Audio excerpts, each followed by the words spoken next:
Assalamualaikum warahmatullahi wabarakatuh. Perkenalkan, nama saya Muhammad Dari Firdaus, seorang mahasiswa aktif Universitas Nusa Putra.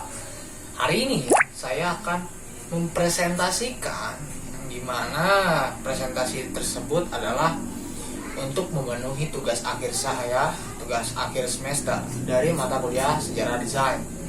Baik, agar tidak menyita waktu dan juga mempersingkat waktu, langsung saja yaitu dari nomor pertama. Jelaskan setidaknya 4 faktor yang mendasari John Ruskin mengeluarkan gagasan tentang gerakan seni art dan craft. Nah, sebelum kita menjelaskan tentang 4 faktor tersebut, kita harus mengetahui siapa John Ruskin. John Ruskin ialah seorang kritikus seni terkemuka di Inggris pada era Victoria. Dia lahir pada tahun 1819 sampai 1900. Nah, itu biografi singkat dari John Ruskin. Baik, langsung saja, itu apa saja sih 4 faktor yang mendasari dari art craft ini?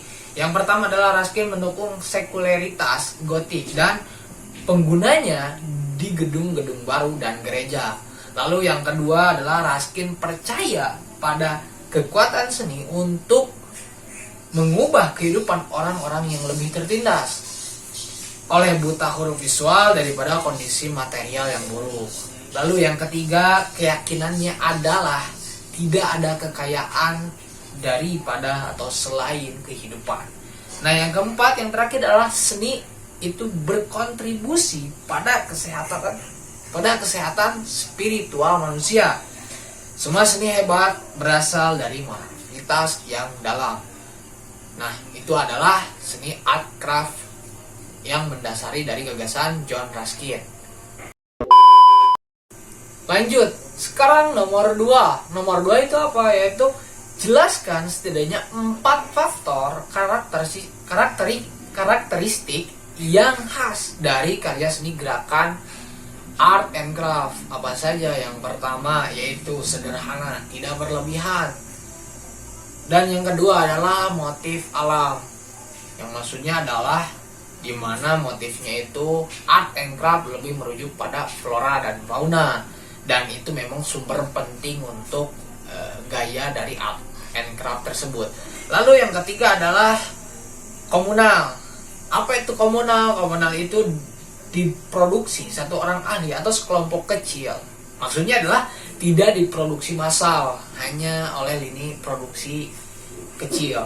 Lalu yang ketiga adalah kebenaran bahan. Maksudnya adalah menjaga dan menekankan kualitas alami dari bahan yang digunakan untuk membuat benda. Nah, hal tersebut adalah prinsip terpenting dan gaya dari seni art and craft.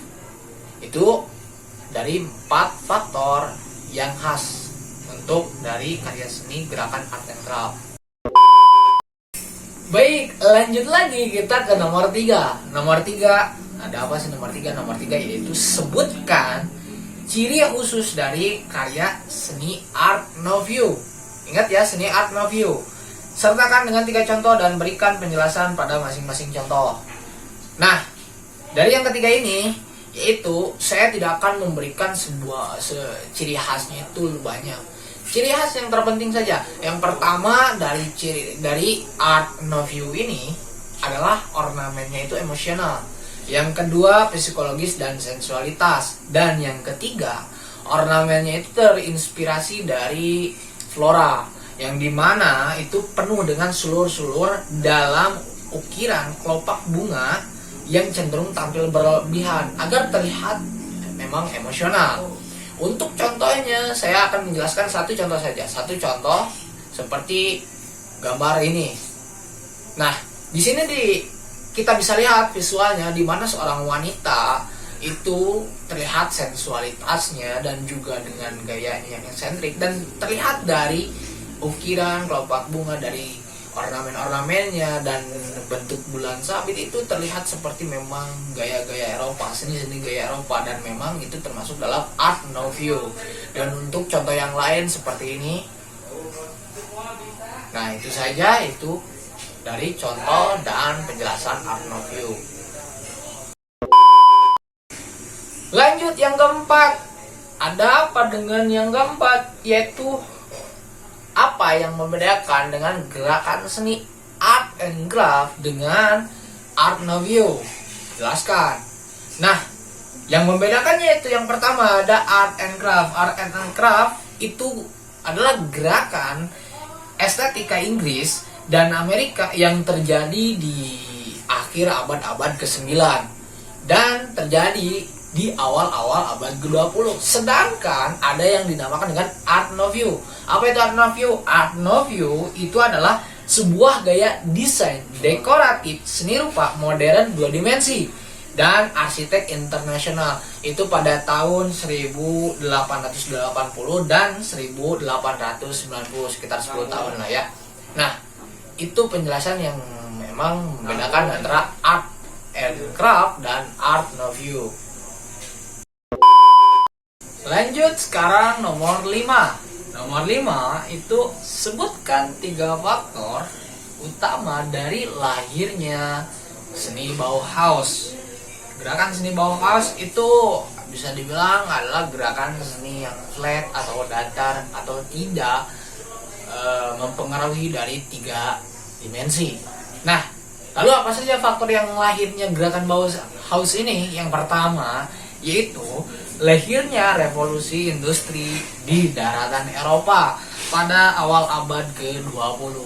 Lalu ada yang kedua yaitu terbentuknya Deutscher Werkbund pada 9 Oktober 1907 di Munchen, Jerman. Nah, lalu yang terakhir yang ketiga yaitu hasil penggabungan dari 2 sekolah seni. Yakni yang pertama adalah Grand Ducal Saxon School of Art and Craft and Grand Ducal Saxon Academy of Fine Art. Nah, itu kenapa bisa terbentuknya gerakan seni Bauhaus ini. Nah, kita lanjut ke nomor 6. Tadi kita berbicara tentang faktor dari lahirnya Bauhaus. Sekarang yang keenam adalah sebutkan beberapa contoh karya yang lain di era gerakan Bauhaus dan sertakan dengan contoh dan penjelasan mengenai kekhasan dan karakteristik dari karya-karya tersebut. Nah, itu kita berbicara tentang khasnya gaya Bauhaus ya. Bauhaus ini itu ciri-ciri gaya Bauhaus. Yang pertama adalah penggunaan bentuk-bentuk geometris, yang dimana desainnya itu memakai bentuk-bentuk geometris seperti lingkaran, kotak, segitiga, dan sebagainya. Lalu yang kedua ada layout yang seimbang. Ya tentu gaya Bauhaus itu harus memiliki layout yang seimbang. Lalu yang ketiga warna cemerlang atau lebih tua dan gak nusuk mata. Dan yang ketiga ada harmoni, keempat huruf tebal, dan yang kelima adalah terkesan modern. Memang gaya Bauhaus ini walaupun gaya tersebut itu ada pada era abad ke-20, tetapi gaya Bauhaus ini masih bisa dipakai sampai era sekarang. Untuk contohnya saya tidak akan mengambil dari contoh-contoh karya-karya orang lain. Saya ambil dari contoh karya yang pernah saya buat seperti ini. Nah, karya tersebut itu saya buat hanya sebagai ide dari gaya Bauhaus, yang dimana saya membuat sebuah poster dengan warna hanya kuning, merah, dan biru. Oke, lanjut lagi kita ke nomor 7. Nomor 7 ada apa? Apa saja ciri khas dari gerakan Swiss Style yang menjadi sumbangsih bagi dunia desain grafis? Nah, gerakan Swiss Style sendiri itu abstraksi ekstrim, geometrisnya itu murni, ketidakhadiran ornamen secara total, minimalistik, mengedepankan kejelasan atau clarity and keteraturan, pengorganisasian elemen-elemen desain secara asimetris pada sistem grid yang dikonstruksi secara matematis untuk menciptakan komposisi yang memiliki kesatuan visual. Nah, poros diagonal atau title dexis, penggunaan bidang kosong atau white space, serta huruf sans serif, terutama Helvetica, yang dimana diciptakan pada 1957. Komposisi teks rata kiri, elemen-elemen disusun repetitif, yang dalam artian memang kenapa menjadi sumbangsih pada dunia desain grafis, karena dari Swiss style sendiri itu berkembang pada era modern seperti ini. Itu makanya sampai sekarang ya, dimana ini gerakan Swiss style ini, art Swiss style ini itu terpakai sampai sekarang seperti itu. Hai, oke, di video kali ini yang ke-8 berarti ya, ke-8 saya tampil sedikit berbeda karena saya tag-nya itu 2 kali. Nah, lanjut saja. Yang ke-8, nah, nomor 8 itu yaitu berikan beberapa contoh karya Swiss style sertakan dengan penjelasan. Untuk beberapa contohnya ya mungkin bisa seperti ini. Nah, itu untuk beberapa contohnya ya. Nah, untuk penjelasannya tentang karya Swiss style ini, itu sering disebut sebagai International Typographic Style atau International Style. Gaya desainnya itu yang berasal dari Swiss pada tahun 1940-an lah ya. Nah, itu dikembangkan style ini, desain grafis, pada abad ke-20. Nah, style desain ini lebih disukai karena lebih mengutamakan kesederhanaan tanpa tambahan elemen atau ornamen, bersih, dan lebih memanfaatkan ruang negatif dalam desainnya. Nah, untuk ciri-ciri khususnya, ciri-ciri utama dari style Swiss ini ialah yang pertama adalah memanfaatkan ruang negatif, yang kedua adalah bersih dan sederhana, dan yang ketiga adalah lebih sering menggunakan font sans serif, dan yang keempat terakhir adalah layout simetris. Nah, itu untuk penjelasan dari karya Swiss style. Nah, untuk contohnya tadi sudah dilihatkan, itu nomor 8 tentang karya Swiss style. Lanjut ke nomor 9.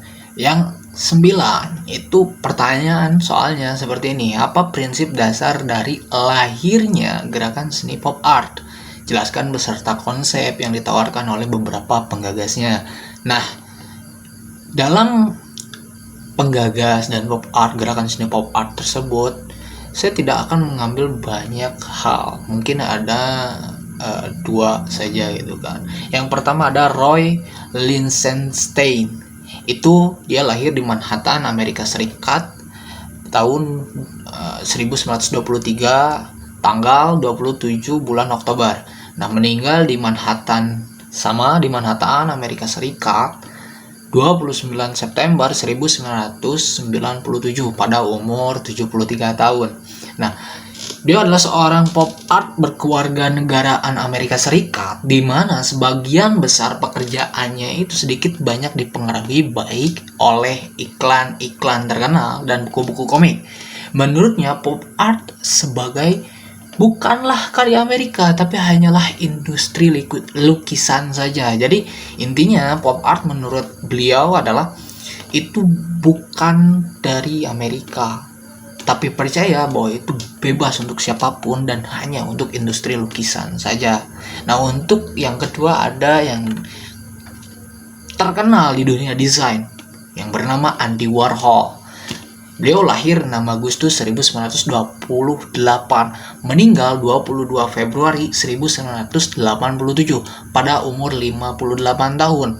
Nah, beliau seorang seniman sama sutradara avant-garde, terus seorang penulis juga, seorang figur sosial, public figure lah ya, public figure di Amerika.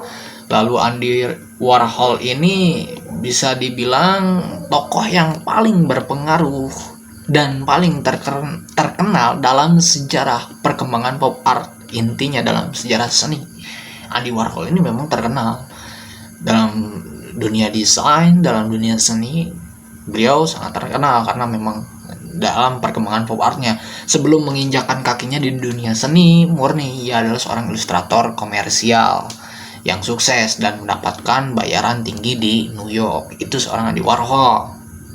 Dalam gagasannya memang untuk pop art sendiri itu kuat terhadap dunia seni, industri lukisan, seperti itu. Oke, lanjut. Ada nomor 10. Nomor 10 ini sedikit istimewa ya, sedikit istimewa spesial.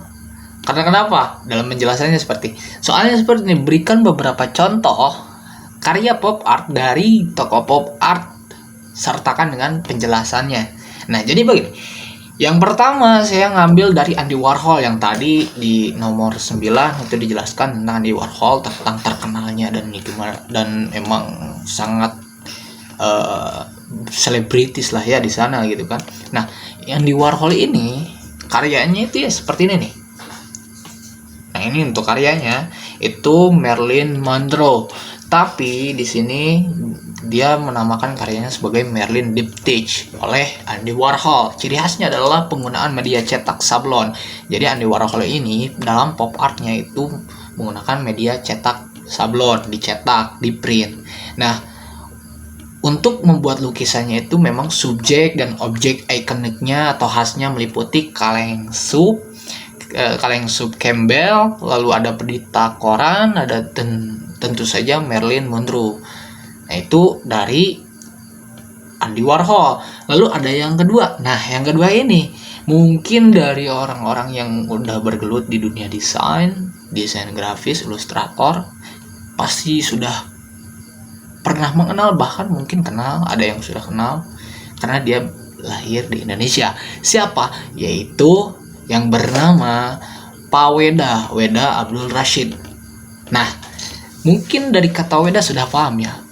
Karyanya itu adalah WPAP. Nah, untuk karyanya itu seperti ini nih.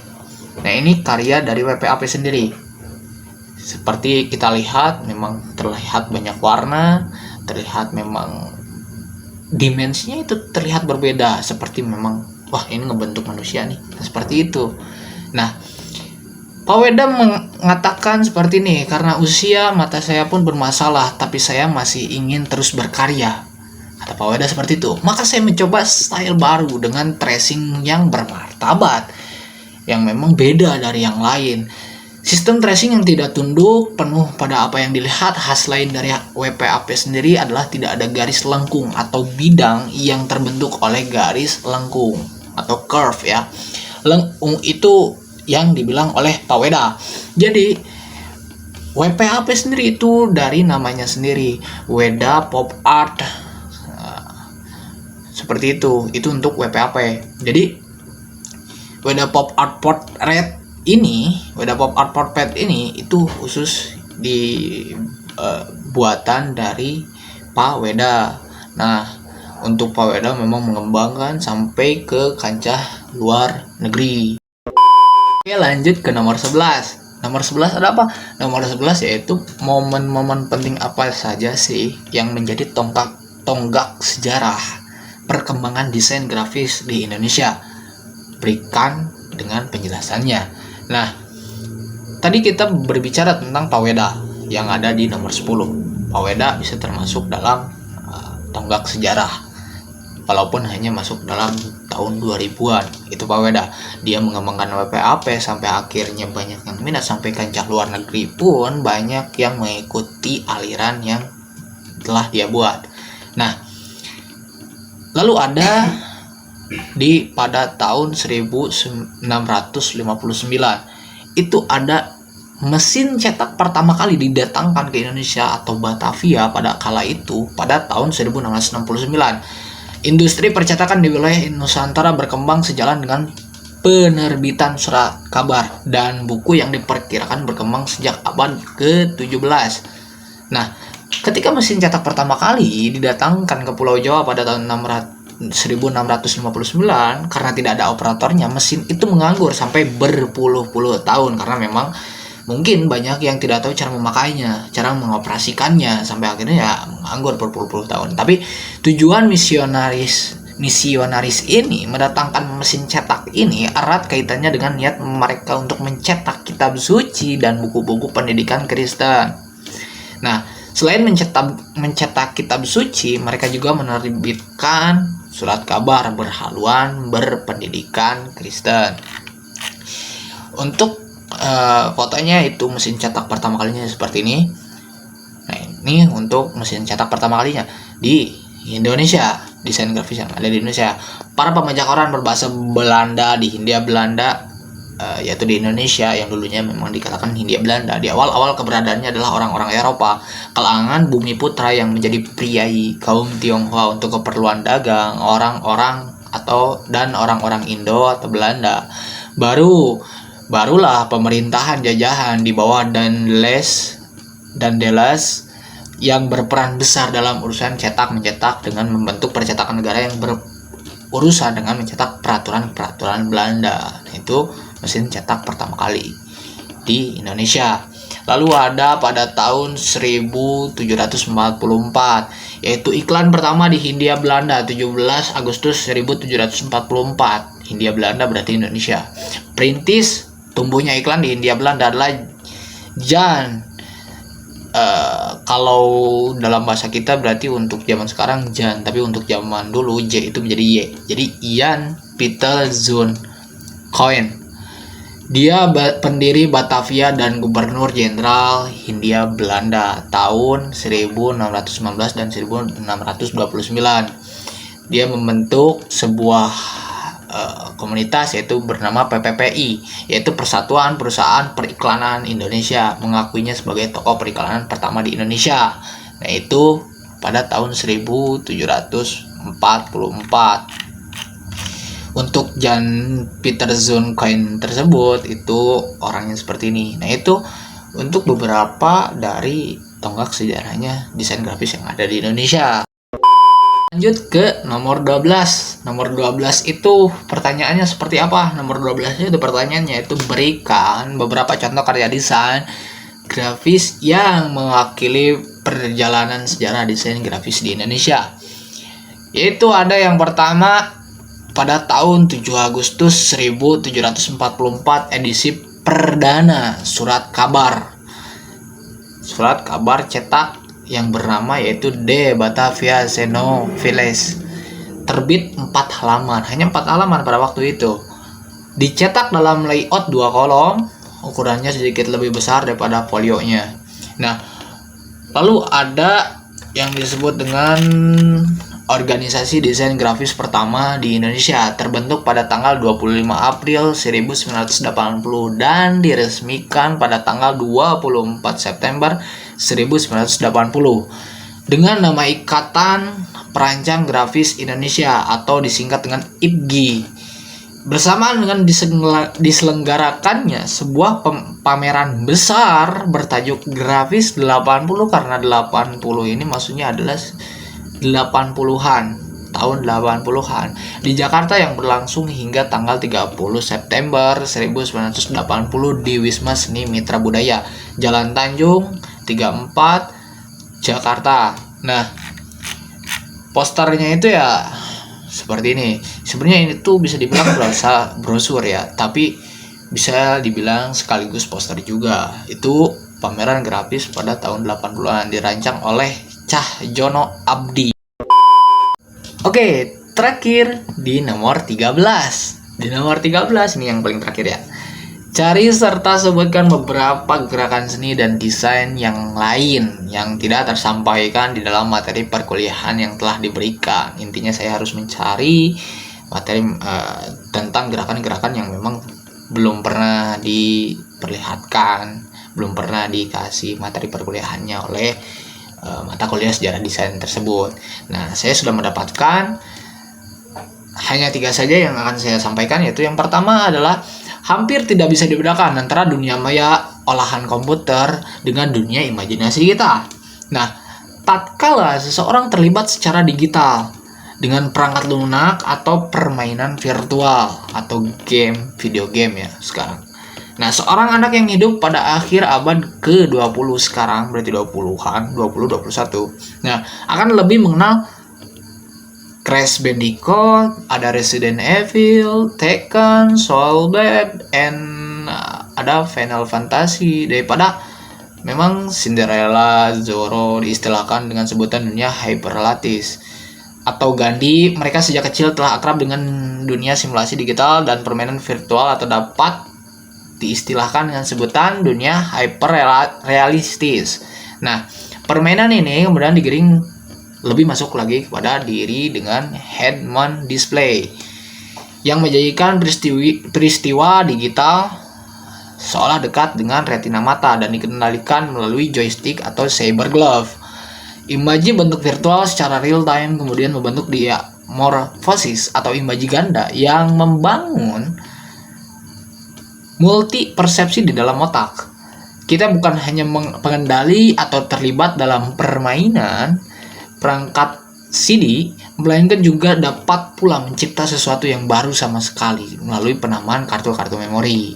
Nah, jadi intinya untuk zaman sekarang semakin majunya dunia, maka visual pun semakin maju, merambat ke dunia video game. Kan karena game dulu mungkin secara langsung ya, secara nyata kita main mungkin dalam bahasa Sunda itu bisa dibilang sonda kayak gitu kan, atau main gebentengan. Nah, untuk karena dunia digital, apalagi ditambah sekarang kan corona atau covid yang memang tidak bisa untuk keluar, tidak bisa bermain dengan teman-teman kita ya, otomatis visual sambilnya ini kita diam di rumah, visual secara teknologi itu terus berkembang sampai akhirnya adanya video game.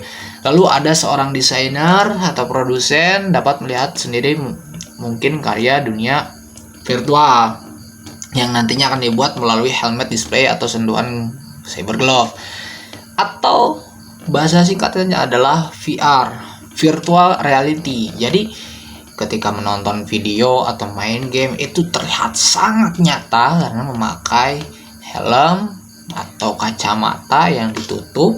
Nah, itu namanya VR. Seperti itu. Ada yang ketiga adalah dalam abad ke-18 adanya tuntutan terhadap kebebasan individu. Kemudian muncullah apa yang disebut individualisme. Dalam individualisme yang menjadi pokok permasalahan adalah rasio. Nah, yaitu kecerdasan otak atau akal atau rasionalisme. Nah, dari rasionalisme ini akhirnya berkembang berbagai gaya seni dan desain. Berkembang juga bidang-bidang lain seperti penyelidikan, ilmu falak, dan lain-lain. Dari rasionalisme ini itu menimbulkan pandangan-pandangan baru yang terutama menghendaki perbaikan nasib manusia yang disebut dengan istilah Aufklärung. Nah, itu menurut dari Dr. Andes Raden Sukmono pada tahun 1081 sampai 1011. Seperti itu. Oke, itu saja yang bisa saya sampaikan dari nomor 1 sampai nomor 11, sampai saya tag-nya 2 kali, sampai saya ganti baju, sampai saya tadi kepalanya cuman rambut doang sangat pakai peci ya. Nah, mungkin itu saja. Apabila ada banyaknya kurang, mohon maaf karena saya memang manusia biasa yang dimana pasti memiliki kesalahan dalam berucap, dalam bertindak. Seperti itu. Itu saja yang bisa saya sampaikan. Terima kasih atas waktunya yang telah melihat atau menonton saya. Jangan lupa untuk like, subscribe, dan share atau juga dengan komen dari video yang telah saya buat.